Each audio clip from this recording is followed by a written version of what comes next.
Bonjour et bon lundi à tout le monde. Je vais vous lire un message que j'ai à peine posté, qui m'est arrivé d'un jeune frère, Nexus. Il m'écrit: ne perds pas ton temps, les Africains ne t'écouteront jamais. Ce que tu répètes depuis des années, que je t'écoute, tu vas échouer. Ils préfèrent le foot, les sexualités, la danse. Merci grand frère. Moi je lui ai répondu: bonjour, la jeunesse africaine, consciente d'aujourd'hui, répond: nous y travaillons. Bientôt l'Afrique fera sentir sa voix. Bonne journée. Nous y travaillons. Au Burkina, les choses sont en train de se mettre sur pied. Et chaque jour, de nouveaux mouvements, de nouvelles personnes s'approchent à moi et j'essaie d'être le lien entre tous ces mouvements au Burkina. C'est notre rôle. Je suis votre aîné. Si je ne vous aide pas, qui va vous aider? Si nous échouons, si j'échoue, ce n'est pas moi qui ai échoué, c'est toute l'Afrique qui a échoué. Et vous savez très bien que les marchands de la monnaie et de la dette ne vont jamais s'arrêter si nous ne les exposons pas aux yeux du monde. Vous le savez très bien. Je ne rentrerai pas dans les détails, mais les choses sont en train de se mettre sur pied au Burkina. Et comme je l'avais dit dans une de mes interventions dernières, nous allons lancer une cagnotte. Et c'est nous de la diaspora qui allons financer la révolution africaine. On n'a pas besoin que quelqu'un vienne nous donner quoi que ce soit. Nous, de la diaspora, nous sommes des millions et des millions versés dans le monde. Nos frères en Afrique n'ont pas les moyens parce qu'ils sont tenus en esclavage économique et monétaire. Mais nous, de la diaspora, là, enlever chacun de notre poche 100 euros, 50 euros, ce n'est rien. C'est des millions que nous allons récolter pour financer notre mouvement de révolution pacifique. À peine le bureau a été mis en place au Burkina, ce soir je vais discuter encore avec eux. Au Mali, je suis en train de discuter avec des frères. À peine tout sera prêt au Burkina, nous allons faire une déclaration. Le bureau, depuis le Burkina, fera une déclaration. Nous allons ouvrir une cagnotte. Et je vous donne ma parole que je contrôlerai tout depuis ma position ici. Celui qui va s'occuper de l'argent va me rendre compte tous les jours la somme qu'on a eue, ce qui sera dépensé, et moi je vous ferai savoir tout. Ils savent qu'avec moi on ne joue pas à certaines choses. Et c'est des gens en qui j'ai ma totale confiance. Comme c'est affaire d'argent là, le compte sera rendu à la diaspora africaine qui mettra la poche pour aider nos frères au Burkina, pour aider nos frères au Mali, pour aider nos frères au Niger. Donc ne parlons plus d'argent parce que nous de la diaspora, nous pouvons financer notre révolution. Tu sors le matin avant de rentrer chez toi, tu dépenses 100 euros. 100 euros, ce n'est rien pour nous. Nous sommes des millions. Faites un peu de calcul. Et je vous dis que je vais contrôler tout depuis ma position. Pas moi seul, mais ensemble avec d'autres frères, nous allons voir comment l'argent est dépensé, ce qui a été fait, et vous rendre compte. À chaque fois qu'il y aura un mouvement, à chaque fois qu'il y aura une dépense, je vous donne ma parole que je me charge de m'occuper de ça. Je vais dire à mes frères maliens, je vous le dis en bambara, Aïe Sabari, pardonnez, comprenez dans quoi nous sommes. Comprenez ce qui nous guette, ce qui nous menace, les complots contre nous. Et vous le savez très bien. Nous voulons aider Koïta. Nous pouvons aider Koïta. Parce que si ce qui se passe à l'AES, si l'AES réussit, tous les autres pays africains seront obligés de suivre. Ils n'ont pas le choix, sinon ils vont tomber. Tout le monde sera obligé de suivre, sinon il va tomber. Toutes ces plaisanteries de Nasra, de Tidiam, vous allez voir que tout ça c'est terminé. Parce que ceux qui les envoient là vont se rendre compte que dans la société africaine, là, ces gens-là n'ont plus aucune possibilité d'influencer l'opinion publique africaine. Je ne vais pas trop parler, c'était juste pour vous dire que le travail au Burkina avance. Au Mali, je suis en train de discuter avec certains frères que le grand public ne connaît pas. Comme le grand public ne connaît pas ceux qui sont en train de travailler au Burkina. Mais aujourd'hui, les grands leaders sont en train de s'approcher et je les remercie pour ça. Parce que c'est des gens qui peuvent mobiliser le monde. Je dis aux Maliens, Aïe Sabari. Ayez pitié de nous-mêmes. Ayons pitié de nous-mêmes. Sortons de nos égos. Sortons de nos égos. Parce que c'est ça qui nous bloque. Et ce n'est pas une seule personne qui peut sauver l'Afrique. C'est le peuple africain qui peut sauver l'Afrique. D'abord, la conscience doit être individuelle. Et cette conscience individuelle, quand elle devient collective, là, c'est un tsunami que personne ne peut arrêter. Nos revendications sont claires aux yeux de l'humanité, aux yeux du monde entier, et toute l'humanité sait que ce que nous sommes en train de dire est vrai. Donc tous ces batraciens de politiciens occidentaux, ces esclaves d'un patron de la monnaie et de la dette, ils n'auront même plus le courage de venir s'arrêter devant nous pour parler.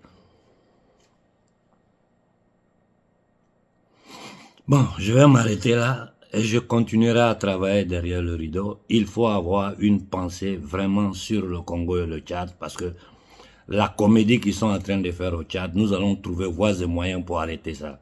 Mais la situation au Congo est très grave. La situation au Congo est grave. Il faut que nous mettons tout sur pied pour bloquer toutes leurs tentatives au Congo. On est resté assis, ils ont balkanisé le Soudan. Regardez ce que le Soudan est devenu aujourd'hui. En Afrique de l'Est, il y a beaucoup de choses qui se passent, dont je n'ai pas le temps d'en parler. Mais l'attaque est globale, c'est sur tout le continent africain. Et ce n'est pas seulement nous, c'est l'humanité entière qui est attaquée. Regardez ce qu'ils sont en train de combiner au Moyen-Orient. Regardez ce qu'ils sont en train de faire. À chaque fois, je vous dis que je vais vous parler de la situation de la société civile occidentale. Mais je suis tellement pris pour l'organisation de nos troupes que j'oublie. Et toutes les personnes que moi je respecte, que je considère, en privé, je suis en train de leur écrire. Mon numéro privé, dans le monde africain, il y a 4-5 personnes qui ont mon numéro privé. Et hier tard dans la nuit, vers minuit, 1h du matin, j'ai écrit à Bandakani. Je lui ai écrit, j'ai dit Bandakani, on a besoin de ta voix. De mon numéro privé. Et je lance ici, à Afrique Média, c'est même pas la peine, parce que le directeur des programmes d'Afrique Média nous a toujours ouvert les portes. À tout le monde. C'est notre télévision. Je lance ici un appel à tous les panélistes africains. Des panafricanistes, toujours, comment il s'appelle? C'est monsieur que j'aime beaucoup. Professeur Mbelek, je crois, c'est un astrophysicien. Et tous les panélistes des panafricanistes, d'Afrique Média, de toutes nos télévisions, accompagnons-nous dans le projet que nous sommes en train de mettre sur pied. Il est temps que notre peuple s'élève de façon pacifique, avec des revendications claires, en soutien aux nos dirigeants. Les projets pour le développement de l'Afrique, moi qui ne suis personne là, ma table est remplie. Ma table est remplie et ce sont des projets excellents. Et c'est des projets qui viennent de partout, de l'Italie, de la France, de l'Allemagne, de la Tunisie. De partout, les entrepreneurs rentrent en contact avec moi. Konaré, j'ai telle idée pour l'Afrique, Konaré. Et je prends les dossiers, je les lis, je discute avec eux. Ma réponse c'est quoi? Je leur dis, tant que nous on est dans le franc CFA, là, on ne peut pas parler de projets. Ayez un peu de patience. Ce sont des projets intéressants. On va sortir du franc CFA et vous allez parler avec nos gouvernements. C'est pas mon rôle. Ce que je peux faire pour vous, c'est faire la promotion des projets qui sont bons, qui vont donner à travailler à des millions d'Africains. Je ne veux rien. Je vous ai toujours dit, moi, je ne veux rien. Ça ne m'intéresse pas. Ce que je veux là, ce n'est plus jamais voir nos enfants dans les bateaux. Ce que je veux là, que quelqu'un ne plus jamais en Afrique, quelqu'un meure parce qu'il ne peut pas se soigner. Ce que je veux là, c'est que chaque Africain puisse manger 3 fois par jour. Ce que je veux, c'est que l'Afrique vive dans des conditions de dignité. C'est tout ce que je demande. J'ai 57 ans. Le combat que je mène, c'est pour vous. Si j'échoue, nous avons tous échoué. Je m'arrête là pour ce soir. Nous allons continuer à travailler derrière le rideau. Les lignes sont en train de bouger. J'ai bonne espérance. Et je sais que d'ici quelques semaines, quelque chose va se passer. Vous allez voir les premières déclarations de bureaux mis en place dans ces 3 pays de l'AES. Ce n'est pas facile, mais il y a trop de personnes de bonne volonté. Il y a trop de jeunes gens de bonne volonté qui n'ont pas la voix, qui n'ont pas le soutien. Je finis en disant, aux leaders panafricains qui ont une grande visibilité. Il est temps que vous vous joigniez à nous. Il est temps. Arrêtez de vouloir être devant les choses, d'occuper l'espace pour continuer à analyser. Tout ce que vous analysez, les jeunes Africains savent. Aidez-nous dans la construction d'un mouvement populaire, révolutionnaire, pacifique. C'est la seule façon de faire entendre notre voix. Vous voyez, le monde entier soutient la Palestine.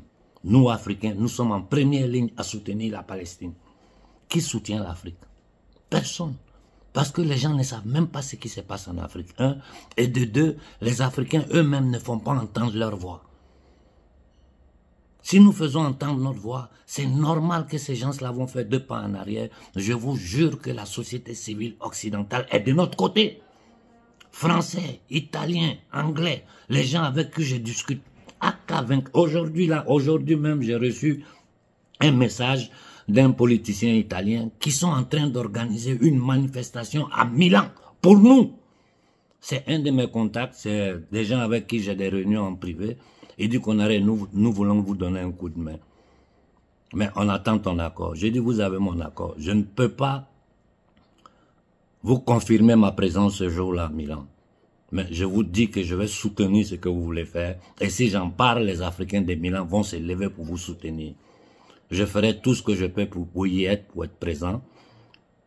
Je crois que c'est dans une semaine, 10 jours. Je vais bien voir la date. Je leur ai donné l'autorisation d'utiliser ma photo. Parce que partout où quelqu'un va essayer de nous aider, moi je serai présent. Voilà, je vais m'arrêter là pour ce matin. Nous devons concentrer nos efforts sur ça. Il n'y a que ça qui peut aider nos gouvernements. Il n'y a que ça qui peut sortir toute l'Afrique de la misère, de l'humiliation. Et il n'y a que ça qui peut changer le paradigme mondial. Parce que je vous dis toujours, si nous libérons l'Afrique, nous libérons l'humanité. Bonne journée à tout le monde et du courage. Que le sang versé de nos ancêtres, que le Tout-Puissant, l'Omniprésent, nous protège dans toutes les actions que nous allons faire. Nous n'avons pas besoin de violence, nous n'avons pas besoin de haine vers notre prochain. L'humanité est une et indivisible. Ce sont les marchands de la monnaie, de la dette, les satanistes, les adeptes de Satan qui nous divisent en musulmans, chrétiens, juifs, noirs, blancs, chinois, arabes.